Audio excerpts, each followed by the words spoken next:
seriously? Oh, sorry. You said you're hungry, right?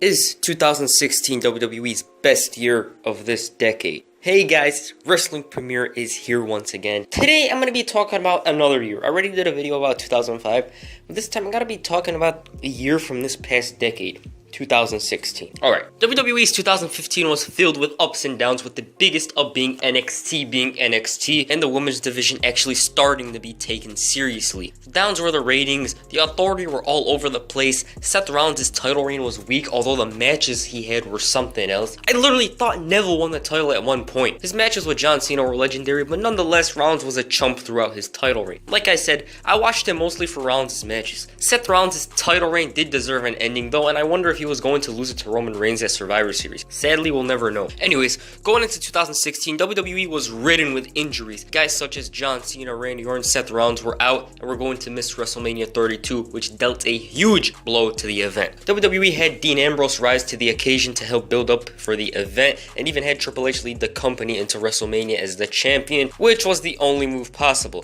I mean, you could have Ambrose as champion, but when the coronation of Reigns happens at WrestleMania, then a riot would occur. I don't remember who Brock was originally going to face, probably Reigns himself. Anyways, this video I'm just going to be talking about WWE in 2016 and give many reasons why it was the best year of this decade. First of all, let me start off with the Royal Rumble. The Royal Rumble of 2016 will forever be remembered as the day that the Phenomenal One debuted. Oh my god, I never thought I'd see AJ Styles in WWE, and even when I did think he could debut in WWE, I thought he'd go down to NXT. Whatever you thought of that Royal Rumble, one thing that came out of it is the fact that the Phenomenal One debuted. Dean Ambrose and Kevin Owens had an all-time great last man standing match. It was so ridiculous, and I really wanted Dean to win the Royal Rumble. 2016 also saw the debut of the King of Strong Style, Shinsuke Nakamura.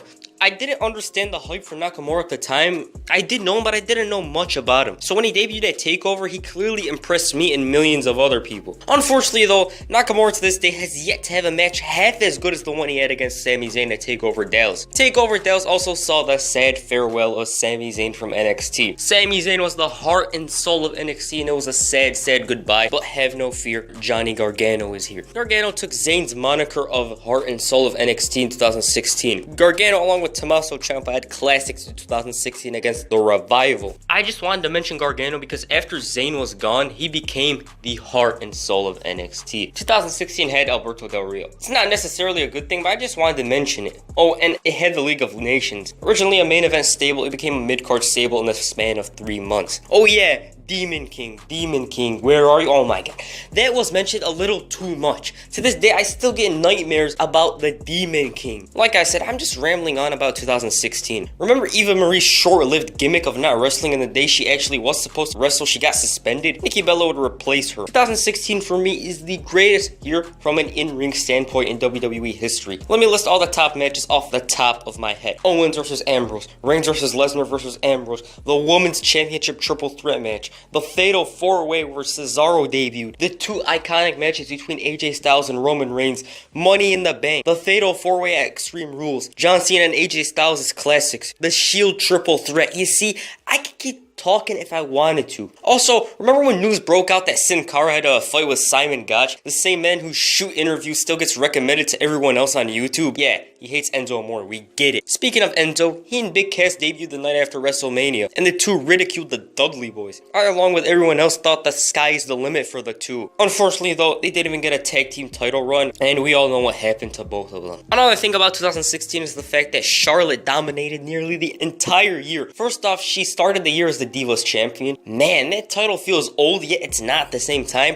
And at WrestleMania, her title was retired, and in its place was the Women's Championship. She won that one too, although Sasha or Becky should have won that one. She lost it to Sasha on the New Era's promising premiere episode of Raw. Remember that? The first episode of the New Era? We all thought everything changed, but it didn't. She won it back at SummerSlam. Charlotte would lose it again to Sasha on a random Raw, win it again on Sasha's first title defense again at Hell in a Cell, lose it to Sasha a month later, win it back from her again in her first title defense. Wow, Sasha always loses the title in her first title defense, every time, except for NXT. Meanwhile, on SmackDown, we had Becky Lynch become the first SmackDown Women's Champion. I was pretty happy for her at the time. The last kicker would go on to have a 3-month reign as champ before Alexa Bliss put her through a table to become the new champion. Speaking of Bliss, Alexa Bliss was a sudden surprise, seeing as she wasn't even close to being a champion NXT. Alexa Bliss, after 4 months on the main roster, captured the SmackDown Women's Championship. Oh yeah, she used to have this Harley Quinn look. Also, another manager that became more successful than their partners is Carmella. She initially debuted as a face, but then randomly attacked Nikki Bella and feuded with her. When I first seen Enzo and Cass debut without her, I was confused, but in the end, it was probably better for Enzo and Cass and for her. Now, I just want to talk about SmackDown Live. I consider SmackDown Live of 2016 from July all the way to WrestleMania 33 to be a very special time. Everyone on SmackDown mattered. No matter where they were on the card, they were something, they were somewhere. Like Heath Slater had the story of August and September of 2016, and he was just a jobber. All of a sudden, he and Rhino became champs. Like, how couldn't you root for them? And obviously, SmackDown 2016 had this guy, the man that's got 2 hands and a fighting chance, James Ellsworth. Seriously, I just bursted out laughing when he had his official debut on SmackDown. Sure, his debut against Braun Strowman was notable and a bit hilarious too, but what made this even funnier is the fact that he was in the main event teaming up with AJ Styles, and he's facing John Cena and Dean Ambrose. And look at it, the fact that he looks confused that he's on the match graphics is worth $1 million. That's all I gotta say. It's like if you place me on the match graphics for this main event, I'd look like that. Dean Ambrose's momentum stalled after the draft due to that awkward podcast with Stone Cold and the fact that he had a very meh match with Dolph Ziggler at SummerSlam. Like, something was off, and those 2 incidents led to Dean losing the title to AJ Styles. Finally, AJ Styles becomes WWE champion, and he didn't disappoint. The face that runs the place, sorry John, had amazing matches against John Cena, Dean Ambrose, Dolph Ziggler, and Baron Corbin. If I had to name one guy who had the best 2016, I'd name AJ Styles. John Cena would take a part-time role on SmackDown, and Cena during this time was starting to finally be liked by the majority of the crowd, although that really started the previous year. The Miz revitalized his career and the Intercontinental Championship. The way he held the title, the way he dressed, the way he held himself is enough for me to say that Miz elevated the title, and for me, Miz is the greatest Intercontinental Champion of all time. Also, who could forget his battles with Daniel Bryan on Talking Smack? And that hairstyle, look at it. Okay, I talked a lot about SmackDown, so what was going on Raw? Kevin Owens finally captured a world championship. He's the most deserving of a title reign right now. That's what I think. Owens' title reign was weak. Owens was always saved by Chris Jericho, and about Chris Jericho, well, he was far and away the best thing on Raw. He revitalized his own career in 2016 by tweaking his character, adding a scarf and a clipboard in which he puts people who frustrate him on a list. A list by the name of Jericho. Jericho during this time would make the word "it's over." Like, how can it be over? Jericho's 2016 run was definitely his best in over 6 years. Like I said, not many great things happened on Raw. There was a game of hot potato for the women's championship, and it was between 2 women. Sheamus and Cesaro formed a cool tag team, and in December would end the New Day's long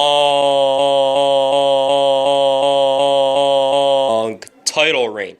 So yeah, 2016 for me and many others was a great year. Regardless of the mess that was Raw, I mentioned several reasons, but right now, I will mention why 2016 was the best year of the decade. First of all, it felt fun to be a wrestling fan. WWE had some great wrestling all across the board. The Cruiserweight Classic was a classic, as stupid as that sounds. Guys like Kota Ibushi, who was supposed to win the whole thing, Cedric Alexander, Zack Sabre Jr., and Mustafa Ali showcased their skills. NXT would need a whole separate video about it, and I did make one already, so it's up here. Dean Ambrose finally captured the title. Daniel Bryan and AJ Styles had an argument about the Earth, although that was 2017, but you get the point. 2016 was nothing short of phenomenal in WWE. In match terms, though, you know. Anyways, make sure you hit a phenomenal forearm on the like button and perhaps a dirty deeds on the subscribe button. Peace, I'm out.